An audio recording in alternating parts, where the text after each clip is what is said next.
കുടൽ രോഗങ്ങളും സോറിയാസിസ് തൊലിക്ക് വരുന്ന ഒരു രോഗമാണ്. സോറിയാസിസ്, മൂത്രക്കല്ല്, മഞ്ഞപ്പിത്തം, ഓർമ്മക്കുറവ്, മുടി കൊഴിച്ചൽ, അയൺ കുറവ് കൊണ്ടാണ് മുടി കൊഴിച്ചൽ വരിക. മുടി കൊഴിച്ചൽ തുടങ്ങിയവർക്കോ മുരിങ്ങയിലെയോ ചീരയും ആയുർവേദത്തിൽ ഔഷധമാണ്, സത്യമാണ്, പ്രൂവ് ചെയ്തിരിക്കുക. മുടി കൊഴിച്ചിലുള്ള ആള് നമ്മൾ തന്നെ പറയണ്ടേ, മുരിങ്ങന്റെ ദിവസം കൊടുക്കേ ഒരു ഓയിൻമെന്റ് പാറ്റി കൊടുക്കും. നേരിട്ട് കണ്ടതാണ്. എന്തിനാണ് അയൺ ഗുളിക വരെ കഴിക്കേണ്ടി വരാറില്ല. മുടി വരും ഇങ്ങനെ വട്ടത്തിൽ നാണയത്തിന്റെ മാതിരി കുട്ടികളെ തലയിൽ മുടി പോകും. പ്രകൃതിയിൽ ദൈവം തന്നതല്ലേ, അതിനെ മറന്നതല്ലേ. പക്ഷേ കൃത്രിമ വളവും കെമിക്കൽ കീടനാശിനിയും ഇല്ലാതെ നമ്മുടെ വീട്ടുമുറ്റത്ത് ചീരയും മുരിങ്ങയും വളരണം. അല്ലെങ്കിൽ വിവരം അറിയും. മാർക്കറ്റിൽ നിന്ന് വാങ്ങിയിട്ടാണ് ഇത് കഴിക്കുന്നതെങ്കിൽ വിവരം അറിയും. 8 മണിക്കൂർ ഇടണം, തിരക്കാവും, അതിഥികൾ വന്നതാവും. ചീര കൊടുക്കാൻ വേണ്ടി വരുത്തിക്കോ, ഒന്നും വെള്ളത്തിലിട്ട് നോക്കാനൊന്നും കഴിയൂല. ഈ 8 മണിക്കൂർ വെള്ളത്തിലിട്ടുന്ന പണിയില്ല. അല്പം നനച്ച് വീട്ടുമുറ്റത്തിൽ നട്ടു വളർത്താനും മുരിങ്ങ, ചീര ഒക്കെ ഇപ്പോ ജൈവ കീടനാശിനിയുടെ കൂടെ, ജൈവനാശിനിയുടെ കൂടെ തന്നെ സപ്ലൈ ചെയ്യുന്നുണ്ട്. കൃഷി വകുപ്പിനെ കുറിച്ചിട്ട് ഒരു അവബോധം ഉണ്ടാവണോ? അതുകൊണ്ട് ഈ ക്യാൻസർ അവയർനെസിന്റെ കൂടെ കൃഷി വകുപ്പ് എന്ന ആൾക്കാരെ വിളിച്ചിട്ട് ഒരു അവയർനെസ്സും കൂടി കൊടുക്കണം. എന്നാൽ എന്ന് കഴിച്ചാൽ എനർജി ആക്കിയിട്ട് വീട്ടിൽ പോയിട്ട് ഇപ്പൊ 2 തൈകൾ വെക്കാൻ അവർക്ക് കഴിയുള്ളൂ. പക്ഷേ മാങ്ങ ഫൈബർ കൊണ്ട് നിബിഡമാണ്. ഏറ്റവും നാടൻ മാങ്ങയ്ക്കാണ് ഏറ്റവും കൂടുതൽ ഫൈബർ ഉള്ളത്, നിബിഡമാണ്. ഇത് വൻകുടലിലെ ക്യാൻസറിനെ തടയും. മാങ്ങ കഴിക്കണം, സീസണിൽ തീർച്ചയായിട്ടും കഴിക്കണം. വീട്ടുമുറ്റത്ത് 2 മാവിന്റെ തൈ നടണം. മാങ്ങയിലെ ആന്റി ഓക്സിഡന്റുകൾ ബ്രസ്റ്റ് പ്രോസ്റ്റേറ്റ് ക്യാൻസറുകളെ തടയും. അതിൽ ആന്റി ഓക്സിഡന്റ് കുടലിൽ മാത്രമല്ല, ബ്രസ്റ്റ് പ്രോസ്റ്റേറ്റ് ക്യാൻസറുകളെ തടയും. മാങ്ങയിൽ ഗാബ എന്നൊരു ഘടകമുണ്ട്. ഗാബ ഹാർട്ട് അറ്റാക്കിനെ തടയും. ഹോമോസിസ്റ്റിൻ എന്ന് പറഞ്ഞ ആള് സിസ്റ്റിൻ ആവുമ്പോഴാണ് നമ്മുടെ കൊഴുപ്പ് അതിറോസ്ക്ലിയറോസിസ് ആയിട്ട് നമ്മുടെ രക്തക്കുഴലിൽ അടിഞ്ഞു കൂടെ. ഈ ഹോമോസിസ്റ്റിനെ ഹോമോസിസ്റ്റിനാക്കണ, അതിനെ ബ്രേക്ക് ചെയ്യും ഈ ഗാബ. അത് മാങ്ങയിലാണുള്ളത്. അറ്റാക്ക് വരില്ല. സ്ഥിരം കഴിക്കണം, സീസണിൽ കഴിക്കണം. വീട്ടിലെ നാരുള്ള മാങ്ങകൾ കഴിക്കണം. 2-3 മാസം കഴിക്കാനുള്ളത് ഉണ്ടാവും. അതുവരെ അടിഞ്ഞുകൂടി കൊഴുപ്പൊക്കെ 2-3 മാസം കൊണ്ട് പോകും. ഹാർട്ടിൽ ചക്ക 2-3 മാസം ഉണ്ടാവും. വയറ്റിൽ വൻകുടലിൽ അടിഞ്ഞുകൂടിയിരിക്കുന്ന കെമിക്കൽസ് 2-3 മാസം കഴിക്കുന്ന ചക്ക കൊണ്ട് ക്ലീൻ ആവും. അടുത്ത പ്രാവശ്യം ലോഡാവുമ്പോഴേക്ക് ചക്ക വീണ്ടും കഴിക്കും. ഈ മാങ്ങയിലുള്ള പൊട്ടാസ്യം ബിപിയെയും ഹൃദയമിടിപ്പിനെയും നോർമലാക്കും. പപ്പായ, കർമൂസ, പപ്പായയിലെ ലൈക്കോപ്പീൻ, ഫൈറ്റോ കെമിക്കൽസ് ഉണ്ട് ഒരുപാടും. ഏറ്റവും മെയിൻ ഫൈറ്റോ കെമിക്കലാണ് ലൈക്കോപ്പീൻ. ഇത് വൻകുടലിലെയും കരളിലെയും പ്രോസ്റ്റേറ്റിലെയും ക്യാൻസറുകളെ തടയും. ഇപ്പൊ ലിവറിനുണ്ടായ ഗുളിക ഉണ്ടാക്കിയിരിക്കുന്ന ഈ ലൈക്കോപ്പിൻ നിന്നാണ്. ലൈക്കോപ്പിൻ ഏറ്റവും കൂടുതൽ ബത്തക്കയിലാണ്. അത് ഞാൻ നിങ്ങളോട് കഴിക്കാൻ പറയാൻ ഇവിടെ വിവരിക്കാത്തതിന് കാരണം, ബത്തക്ക മരുന്നടിച്ചിട്ട് റെഡിയാക്കി വരുന്നത്. പപ്പായ നമുക്ക് നമ്മുടെ വീട്ടുമുറ്റത്ത് ഉണ്ടാക്കാം. പപ്പായയിലെ വൈറ്റമിൻസ് മുഖക്കുരു കുറക്കും. വൈറ്റമിൻ എ ഏറ്റവും കൂടുതൽ ഉള്ളതാണ്. അതുപോലെ ടോക്കോഫെറോൾ മുഖക്കുരു കുറക്കും. പപ്പായ സ്ഥിരം കഴിച്ചു നോക്കി. രോഗികളുടെ മുഖക്കുരു അല്ലാതെ ബുദ്ധിമുട്ടുള്ളതോടെ നമ്മൾ ക്ലിനിക്കലായിട്ട് പ്രൂവ് ചെയ്താണ്. പപ്പായയിൽ അടങ്ങിയിട്ടുള്ള പപ്പൈൻ നല്ലൊരു ദഹന ടോണിക്കാണ്. അതുകൊണ്ടാണ് പപ്പായ എന്ന് പറയുന്നത്. പപ്പൈൻ എന്ന് പറഞ്ഞ എൻസൈമാണ്. നമ്മൾ ആ വയറിൽ ഉണ്ടാക്കുന്നതാണ് ഭക്ഷണം ചെല്ലുമ്പോൾ. അത് പ്രകൃതി തരുന്ന പപ്പായാണ്. പപ്പായ ഭക്ഷണത്തിന് ശേഷം കഴിച്ചാൽ നല്ല ദഹനം ഉണ്ടാവും. പഴുത്ത പപ്പായ. പപ്പായ ഡെങ്കിപ്പനി തടയുന്ന നല്ലൊരു ഔഷധമാണ്. അത് ഈ അടുത്ത കാലത്ത് പ്രൂവ് ചെയ്തതാണ്. കോളനി സ്റ്റിമുലേറ്റിംഗ് ഫാക്ടർ എന്ന് പറഞ്ഞൊരു ഫാക്ടർ ഉണ്ട്. അതിൽ വേർതിരിച്ചെടുത്തത് ശാസ്ത്രജ്ഞന്മാർ ഇത് പ്ലേറ്റ്ലെറ്റിന്റെ എണ്ണം കുറക്കും. അതുകൊണ്ട് നമ്മള് ഡെങ്കിപ്പനി റിപ്പോർട്ട് ചെയ്ത ഉടനെ എല്ലാവരോടും പപ്പായ കഴിക്കാൻ പറഞ്ഞു. അഡ്മിറ്റിന്റെ ഒരു 50,000 പേരൊക്കെ താവുള്ളൂ. എത്ര വലിയ ഇതുണ്ട്. പപ്പായ കഴിക്കാത്തവർക്ക് 20,000 18,000 ബ്ലഡ് കയറ്റേണ്ടി വരും. ഒരു ഔഷധമാണ്. എങ്ങനെയാണ് രോഗങ്ങൾ വരുന്നത് എന്ന് ഞാൻ പഠിച്ചപ്പോൾ എനിക്ക് മനസ്സിലായി. ഞാൻ രോഗങ്ങളെ കുറിച്ച് പഠിച്ചപ്പോൾ ഇത് എങ്ങനെയാണ് വരുന്നതെന്നും ഇതിനെ തടയേണ്ടത് എങ്ങനെയാണെന്നും എനിക്ക് മനസ്സിലായി. രോഗം തരുന്ന ദൈവം അത് തടയാനുള്ള പ്രതിവിധിയും ഈ പ്രപഞ്ചത്തിൽ ഒരുക്കിയിട്ടുണ്ടെന്നുള്ളൂ എനിക്ക് മനസ്സിലായി. അത് നിങ്ങൾക്ക് മനസ്സിലാക്കാൻ വേണ്ടിയിട്ടാണ് ഞാൻ ഇത്രയും പറഞ്ഞത്. തെരഞ്ഞെടുക്കുവാനുള്ള സ്വാതന്ത്ര്യം മനുഷ്യന് മാത്രം ദൈവം വിട്ടുകൊടുത്തു. മൂപ്പരല്ല തെരഞ്ഞെടുക്കുന്നത്. ഇബിലീസ് കയറുമ്പോ ബീഫ് കഴിക്കും, ഇബിലീസ് ഇറങ്ങി പോകുമ്പോ മത്തി വാങ്ങും. മാർക്കറ്റില് ഇങ്ങനെ നോക്കാണ്, മത്തിക്കട ഉണ്ട് ഒരു സ്ഥലത്ത്, അവിടെ ബീഫ് കട ഉണ്ട്. ഇബിലീസ് കയറിയാൽ മൂപ്പര് വേഗം ബീഫിലേക്ക് നീങ്ങും. അതാണ് ഇവിടെ സംഭവിക്കുന്നത്. രോഗം വേണോ ഹെൽത്തി ഫുഡ് വേണോ എന്ന് നമ്മൾ തീരുമാനിക്കണം. മാരകമായ രോഗങ്ങളെ തടയാൻ കായ്കനികളെയും കടൽ മത്സ്യങ്ങളെയും റബ്ബ് നമുക്ക് തന്നിട്ടുണ്ട്, ദൈവം നമുക്ക് തന്നിട്ടുണ്ട്. പക്ഷേ ആഘോഷങ്ങളിൽ നബിയും ഉപയോഗിച്ചിട്ടുണ്ട്. ഒട്ടകത്തിന് അർത്ഥം ആഘോഷങ്ങളിൽ മാത്രം കഴിക്കേണ്ട പശുമൃഗാദികളെ നാം എന്നും അറുത്ത് തിന്നുകയാണ്. അത് അവസാനിപ്പിക്കണം. ലാബുകളിൽ രാസവസ്തുക്കൾ നിർമ്മിക്കുകയാണ്. അതൊന്നും ദൈവം പറഞ്ഞതല്ല. രാസവസ്തുക്കളെ നമ്മൾ നിർമ്മിക്കുകയാണ്. ഈ ഭക്ഷണം, ഈ ചിക്കൻ ഒരു 3 കൊല്ലം എങ്ങനെ നിൽക്കും, ഈ നൂഡിൽസ് ഒരു 3 കൊല്ലം കേടാകാതിരിക്കാൻ വേണ്ടി കെമിക്കല് ലാബുകളിൽ നിർമ്മിക്കുകയാണ്. അന്തരീക്ഷ മലിനീകരണം നടത്തുകയാണ്. ഒരു വീട്ടിൽ 3 കാറാണുള്ളത്. ഭാര്യ ഭർത്താവ് ഒക്കെ ഒരേ കോളേജിലാവും ഡോക്ടറെ. ഭാര്യ ആദ്യം വരും, ഭർത്താവ് പിന്നെ വരും. പണ്ടൊക്കെ നേരെ മറിച്ച്, രണ്ടാൾ ഒരു വണ്ടി കയറില്ല, വണ്ടി ഇങ്ങനെ കത്തിച്ച് വിടുകയാണ്. എന്ത് കാർബൺ അല്ലേ, ഓക്സിജന്റെ അളവ് പറയല്ലേ. സ്ത്രീകൾക്ക് പോലും ഈ കാർബൺ ഡൈ ഓക്സൈഡ് കൂടുതലുള്ള വായു ശ്വസിച്ച് പുകവലിക്കാർക്ക് വരുന്ന ക്യാൻസർ, ലങ് ക്യാൻസർ വരികയാണ്. ഇതിന്റെയൊക്കെ കാരണം നമ്മൾ തന്നെയാണ്. അതുകൊണ്ട് ഈ രോഗങ്ങളൊക്കെ നമ്മൾ തെറ്റായി നമ്മുടെ ശൈലിയിൽ വന്ന തെറ്റിന് ദൈവം തരുന്ന ശിക്ഷയായിട്ടാണ് എനിക്ക് തോന്നുന്നത്. ഈ ഭൂമിയിൽ ഇന്ന് കിട്ടുന്ന വസ്തുക്കൾ ഏറ്റവും ശുദ്ധമായത് കടൽ മത്സ്യമാണ്. ഉപ്പുവെള്ളത്തിലെ കീടനാശിനികൾക്കും രോഗാണുക്കൾക്കും നിലനിൽപ്പില്ല. എൻഡോസൾഫാനില് ഒരു 10 ലിറ്റർ എൻഡോസൾഫാനിൽ 5 ഗ്രാം 1 സ്പൂൺ ഉപ്പിട്ടാൽ എൻഡോസൾഫാൻ വെള്ളമായി പോയി. അത്തരം ബഹറിൽ നിന്ന് വരുന്ന, കടലിൽ നിന്ന് വരുന്ന, അതിനെ അശുദ്ധാക്കാനൊന്നും മനുഷ്യർക്ക് കഴിയൂല. കാരണം കരയേക്കാൾ 2 വിസ്താരമാണ് കടൽ. ആര് വിചാരിച്ചാലോ മലിനാക്കാൻ കഴിയില്ല. ആ കടലിൽ നിന്നുള്ള ശുദ്ധമായ വസ്തുക്കളെ നമ്മൾ അടുത്തറിയണം. ആ മത്സ്യം വാങ്ങുന്നതിന് പകരം മാംസം വാങ്ങുന്നതാണ് ഇത് നാം നമ്മോട് ചെയ്യുന്ന തെറ്റാണ്. ആഘോഷങ്ങളിലാവാം, 7% ഭക്ഷണം ആവാം, ഒരു ആഴ്ചയിൽ ഒരിക്കലാവാം. ചെമ്മീൻ മത്സ്യത്തിൽ പെടൂല. ഇപ്പൊ ഡോക്ടർ പറഞ്ഞ് കടൽ മത്സ്യം, ചെമ്മീൻ ചെമ്മീൻ പുഴുവാണ്.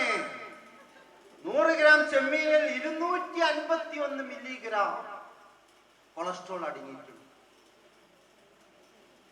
അപ്പൊ 5 ലിറ്റർ ബ്ലഡ് ഉണ്ടെങ്കിൽ ഒരാൾ 100 ഗ്രാം എടുക്കണം, 5 മില്ലിഗ്രാം കൂടും. 195 കൊളസ്ട്രോൾ ഉള്ള ആൾക്ക് 200 ആവും. ഒരു 200 ഗ്രാം കഴിച്ചാൽ 200 ഗ്രാമെങ്കിലും വാങ്ങണം, എന്നാലും 100 ഗ്രാം ചെമ്മീന് കാമ്പുണ്ടാവുള്ളൂ. സ്ഥിരമായി കഴിക്കുന്നത് ബിപിക്ക് കാരണമാകും. ആഴ്ചയിൽ ഒരിക്കലാവാം. ചെമ്മീൻ കച്ചവടക്കാർ ഇവിടെ ഉണ്ടെങ്കിൽ ക്ഷമിക്കണം, വളരെ നിർവാഹമില്ലാത്തത് കൊണ്ട് പറയാം. ഇഷ്ടപ്പെട്ട ചെമ്മീനും മാംസവും ബേക്കറി സാധനങ്ങളും പൊരിച്ചതും കരിച്ചതും ഒഴിവാക്കിയാൽ ആരോഗ്യം താനേ വരും.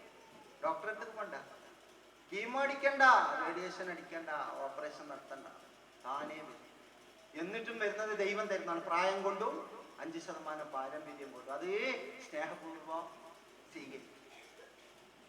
പാലുൽപ്പന്നങ്ങളിലും ബേക്കറി സാധനങ്ങളിലും ചോക്ലേറ്റുകളിലും ട്യൂമർ ഉണ്ടാക്കുന്ന ഫ്രീ റാഡിക്കൽസ് വളരെ കൂടുതലാണ്.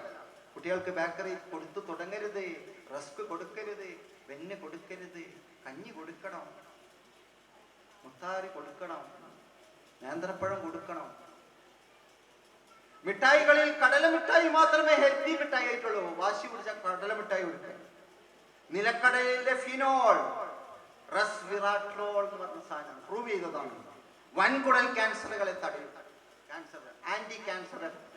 അപ്പൊ കടലമിഠായി കഴിക്കാം. വെളുത്തുള്ളിയും മഞ്ഞളിന്റെയും ഉപയോഗം കൂട്ടണം. വെളുത്തുള്ളിയിലുള്ള ഡൈസൾഫൈഡ് ഒരു അല്ലി ഇടുന്നതിന് പകരം 2 അല്ലി. വെളുത്തുള്ളിക്കൊക്കെ വില കുറവല്ലേ? ഇല്ലല്ലേ? ഡൈസൾഫൈഡും മഞ്ഞളിലെ കുർക്കുമിനും ക്യാൻസർ വളർച്ച തടിയും. പ്രൂവ്ഡാണ്. കുർക്കുമിൻ ഗുളികയാക്കി ഇറക്കിക്കണം അമേരിക്കക്കാര്. കേരളത്തിന്റെ സ്വത്താണ്. കുർക്കുമിൻ ഇന്ന് ഗുളികയായിട്ട് കിട്ടുമോ? 14 റുപ്യ 60 പൈസയാണ് വില ഒരു ഗുളികക്ക്. നമ്മൾ മഞ്ഞളുടെ ഉപയോഗം അല്പം കൂട്ടെ. ഉറങ്ങാൻ പോകുന്ന നേരത്ത് വയറ് നിറച്ച് കഴിക്കരുത്. വയറ് നിറച്ച് കഴിക്കുന്നവർക്ക് വൻകുടൽ ക്യാൻസറിന് സാധ്യത കൂടുതലാണ്. രാത്രി കിടക്കാൻ നേരം തവിടുള്ള അരിയുടെ കുറിയ കഞ്ഞി കുടിക്കുന്നതാണ് കോളൻ ക്യാൻസറും കിഡ്നി രോഗങ്ങളും തടയാൻ. കിഡ്നിക്ക് ഏറ്റവും ആരോഗ്യമുള്ളത് അതാണ്, കഞ്ഞിയാണ്. രാത്രി കിഡ്നി സർക്കുലേഷൻ നല്ല കിട്ടും. കിഡ്നിയിൽ ക്രിയാറ്റിനും യൂറിക് ആസിഡും ഒന്നും അടിഞ്ഞു കൂടൂല, സ്റ്റോൺ അടിഞ്ഞു കൂടൂല. കഞ്ഞിയാണ് നല്ലത്. കാരണം അതിൽ തവിടുണ്ടായിരിക്കണം എന്ന് മാത്രം. രാത്രി ജൈവ പച്ചക്കറിയും സലാഡും. ജൈവ പച്ചക്കറിന്റെ സലാഡായിരിക്കണം. കടയിൽ നിന്ന് വാങ്ങുന്ന പച്ചക്കറി ഒന്നിനും പറ്റില്ല. അത് വെള്ളത്തിലിട്ട് വെക്കണം. 8 മണിക്കൂർ വെള്ളത്തിലിട്ട് വെക്കണം. തോല് ചെത്തിക്കളയണം.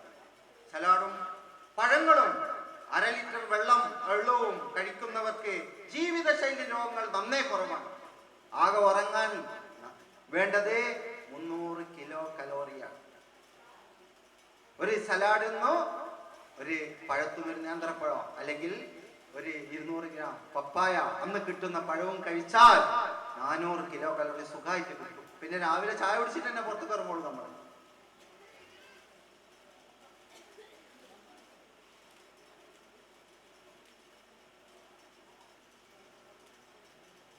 മലത്തിലൂടെ രക്തം പോകുന്ന എല്ലാ കേസുകളും പൈൽസ് അല്ല. അങ്ങനെ തെറ്റിദ്ധാരണയുണ്ട്. രോഗം നേരത്തെ കണ്ടെത്തണം. ചിലപ്പോൾ വൻകുടലിലെ ക്യാൻസറിന്റെ തുടക്കമാകാം. പൈൽസ് ആണെന്ന് വെച്ച് കളിക്കരുത്.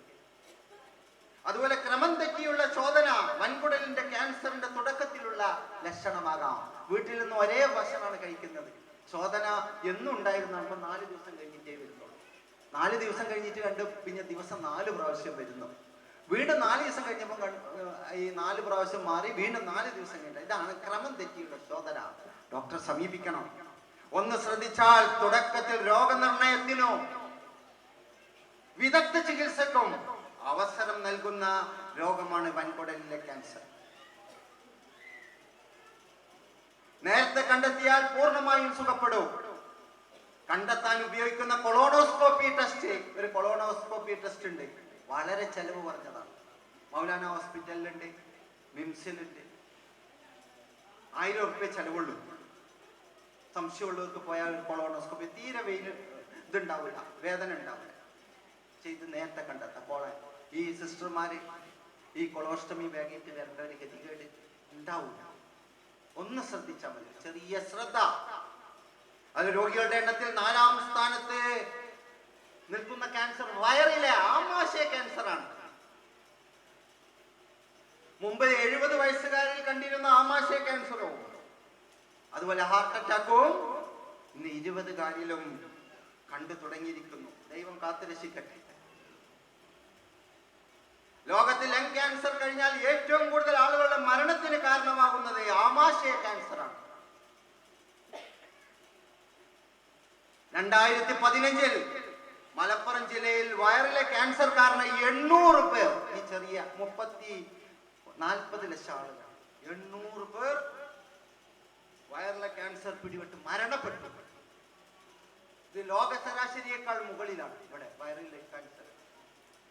ഇവിടെ ആമാശയ ക്യാൻസർ കൂടുവാൻ കാരണം മുളകിന്റെയും സുർക്കയുടെയും ഉപ്പിന്റെയും കൂടിയ ഉപയോഗവും കോള കുപ്പി വെള്ളങ്ങളുടെ വരവുമാണ്. തണ്ണീർമത്തനും നാരങ്ങ വെള്ളവും കരിക്കിൻ വെള്ളവും കട്ടൻ ചായയും വയറിലെ ക്യാൻസറുകളെ തടയും. അതിന് പകരം ഉപ്പും സുർക്കയും അച്ചാറും അതുപോലെ കുപ്പിവെള്ളവും കോളകളിലേക്ക് നമ്മൾ പോയി. കോളകളിലെ കാൽസ്യം ബെൻസോയേറ്റ്, സോഡയിലെ കാർബൺ ഡൈ ഓക്സൈഡ്, അതുപോലെ കുപ്പിവെള്ളത്തിലെ ക്ലോറിൻ അത്ര നല്ലതല്ല. തിളപ്പിച്ചിട്ടേ കുടിക്കാവൂ. നമ്മൾ വീട് വിടാതെ ക്ലോറിൻ ഇട്ട വെള്ളമാണ് നിങ്ങൾക്ക് പഞ്ചായത്ത് സപ്ലൈ ചെയ്യുന്നെങ്കിൽ തിളപ്പിച്ചിട്ടേ കുടിക്കാവൂ. ഇവിടെ അതേ സമയത്ത് തന്നെ ക്ലോറിൻ ഇട്ട വെള്ളം കുപ്പിയിൽ കുടിക്കുക.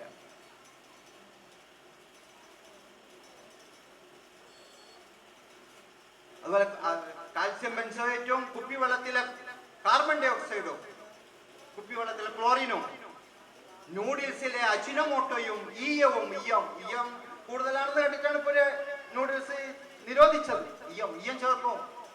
അതൊക്കെ എന്താണ് സമയമില്ലാത്തതുകൊണ്ട് ഞാൻ പരുത്തി പറഞ്ഞില്ല എന്തിനാണ് ഈയം ചേർക്കണത് എന്ന് പറയുന്നില്ല. സ്ഥിരമായി വയറ്റിലെത്തിയാൽ ആമാശയ ക്യാൻസറിന് സാധ്യത കൂടും.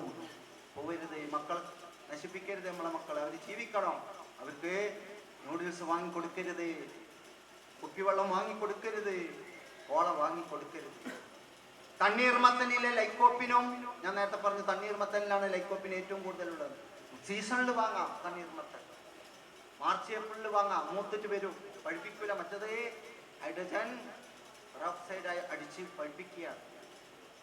പുറത്ത് കാൽസ്യം കാർബൈഡ് ഇട്ടിട്ടാണ് മൂപ്പിക്കുന്നത്. അങ്ങനെ തണ്ണീർമത്തനിലെ ലൈക്കോപ്പിനും ലൈമിലും കരിക്കിൻ വെള്ളത്തിലുമുള്ള ആസ്കോർബിക് ആസിഡും കട്ടൻ ചായയിലെ ക്യൂർസെറ്റിനും ആമാശയത്തിലെ ക്യാൻസറുകളെ തടയും. അതുകൊണ്ട് കട്ടൻ ചായ കുട്ടികൾക്ക് കൊടുക്കരുത്. ക്യൂർസെറ്റിന് വിശപ്പ് കുറക്കും. വലിയവര് കട്ടൻ ചായ കുടിക്കുന്നത് നല്ലതാണ്. ക്യൂർസെറ്റിനുണ്ട്, അത് ക്യാൻസറിനെ തടയും. രുചിയും മണവും കൂട്ടാനാണ് അജിനോമോട്ടോ ഉപയോഗിക്കുന്നത്. ഇത് ചേർത്താൽ ഭക്ഷണം വീണ്ടും വീണ്ടും കഴിക്കാൻ തോന്നും. അതിന് ആക്ഷൻ ഉണ്ട്. നമ്മുടെ ബ്രെയിനിലാണ് Ajinomoto. Glutamic acid, glutamate, Chinese salt ആണ്. അതിനെ കുറിച്ച് പറഞ്ഞാൽ തന്നെ മണിക്കൂറുകളുണ്ട് അതിന്റെ ആക്ഷൻ. അതുകൊണ്ട് ചായ മുതൽ ഇത് ചേർത്താൽ ഭക്ഷണത്തിന് വീണ്ടും വീണ്ടും രുചി ഉണ്ടാവും. അതുകൊണ്ട് ചായ മുതൽ കുഴിമന്തി വരെയുള്ളതിൽ എല്ലാം ചേർക്കുന്നത് പ്രൂവ്ഡാണ്. സാമ്പിൾ എടുത്ത് നമ്മൾ അയച്ചിട്ടുണ്ട്, സാധനമുണ്ട്.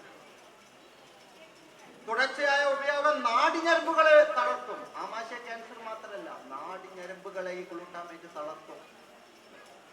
കടകളിൽ വാങ്ങാൻ കിട്ടുന്ന അജിനോമോട്ടോ പാക്കറ്റ് കണക്കിന് വാങ്ങുന്നത് ഹോട്ടലുകാരും ബേക്കറി സ്ഥാപനങ്ങളുമാണ്.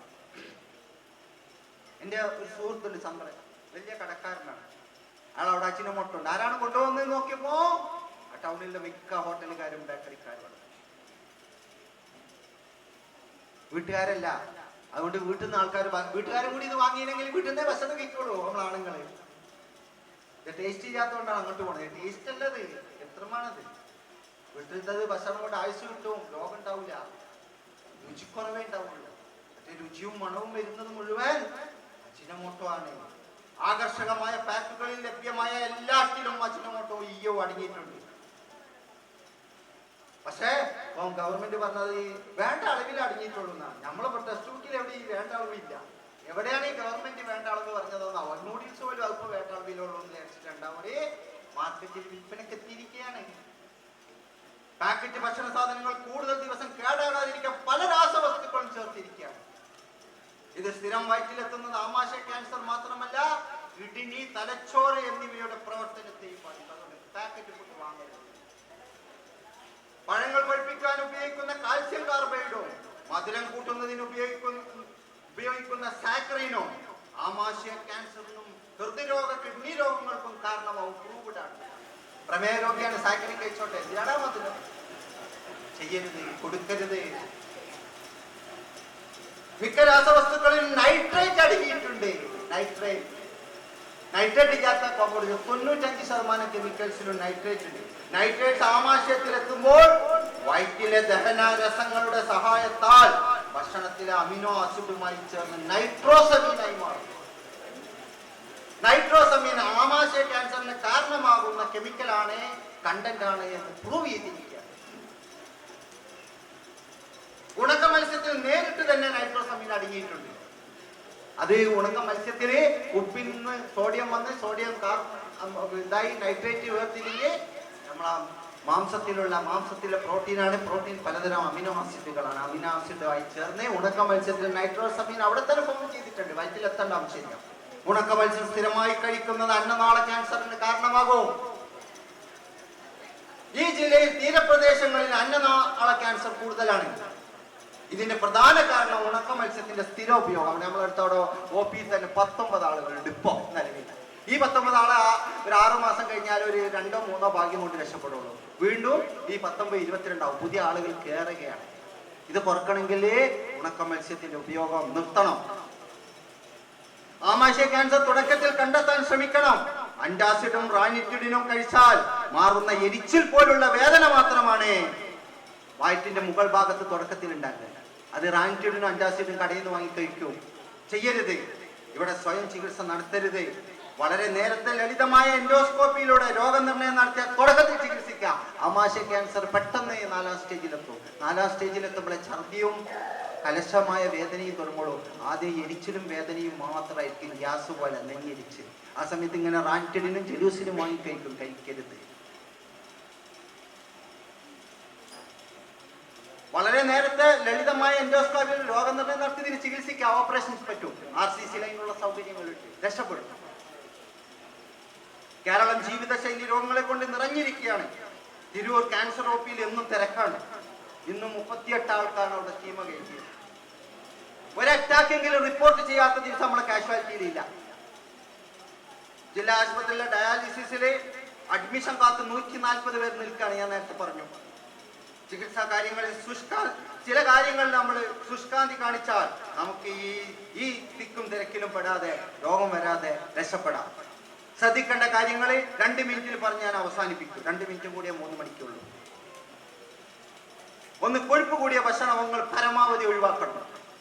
2, നാരുകൾ അടങ്ങിയ ഇലകൾ, പഴങ്ങൾ, തവിടുള്ള ധാന്യങ്ങൾ, ചെറുമത്സ്യങ്ങൾ എന്നിവ നിത്യവും കഴിക്കണം.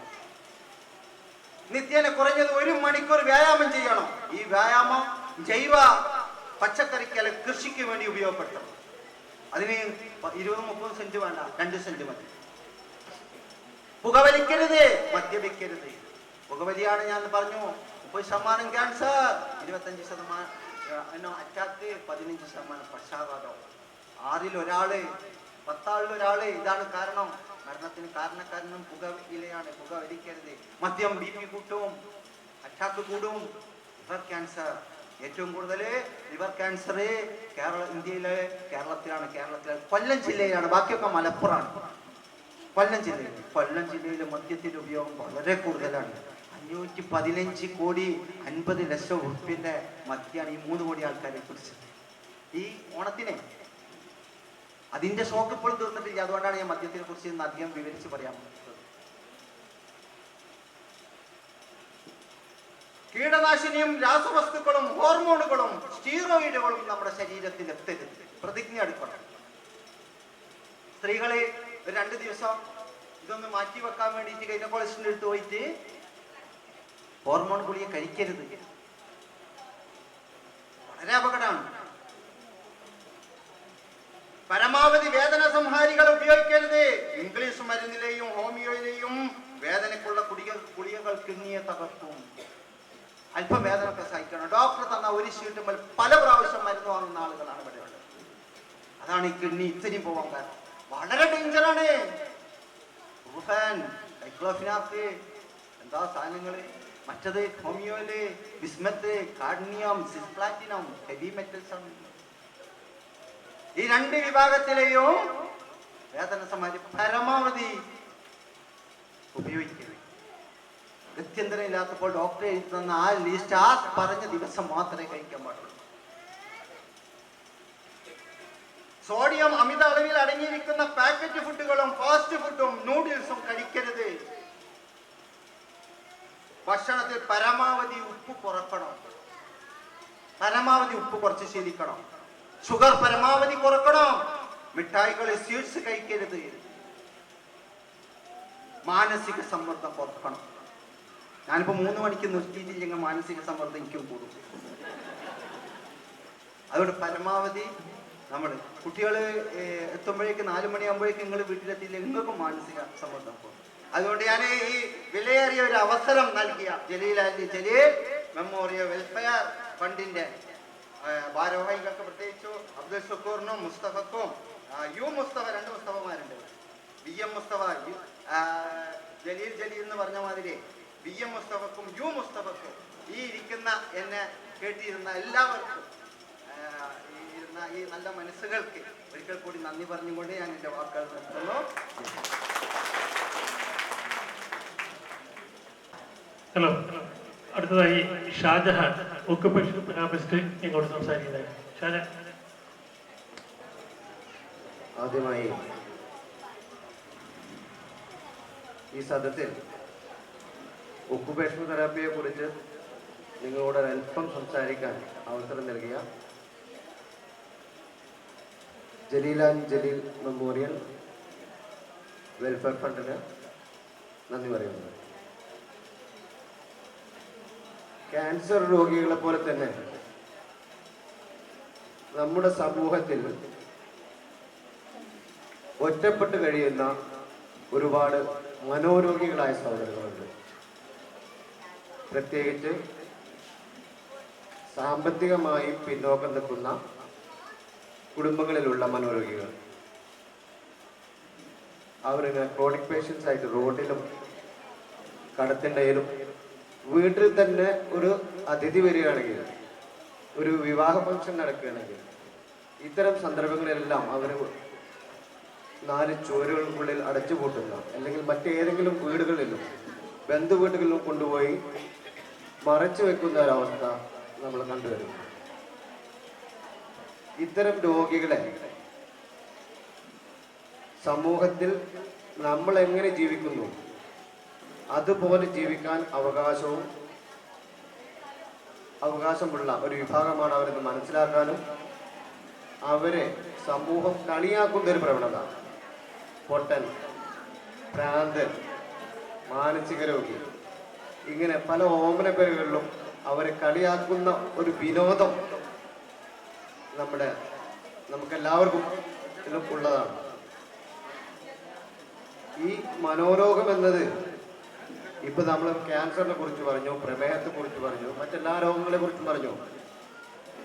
നമ്മുടെ ശരീരത്തിലെ കെമിക്കലിന്റെ ഉൽപാദനത്തിലുള്ള വ്യത്യാസങ്ങൾ കൊണ്ടാണ് പല രോഗങ്ങളും നമ്മൾക്ക് വരുന്നത്.